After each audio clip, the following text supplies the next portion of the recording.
কবি তাহলে এখানে কাদের ভয় পেতে বারণ করছেন? কবি এখানে পরাধীন কুসংস্কারাচ্ছন্ন ভারতীয়দের ভয় পেতে বারণ করছেন। তিনি কি বলছেন?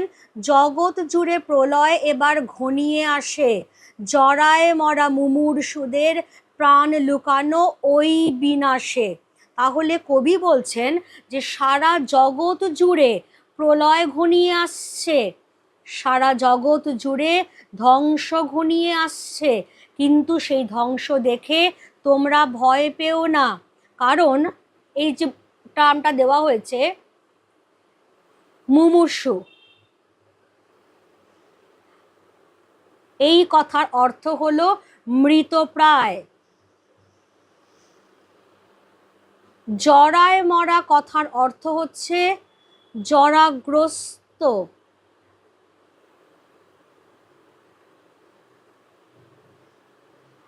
অর্থাৎ যে জরাগ্রস্ত মৃতপ্রায় ভারতীয়রা ইংরেজ শাসনের অধীনে ধুঁকতে ধুঁকতে বাঁচছে, মরে মরে বেঁচে রয়েছে যারা, তাদের প্রাণ কিন্তু লুকোনো রয়েছে ওই বিনাশের মধ্যেই।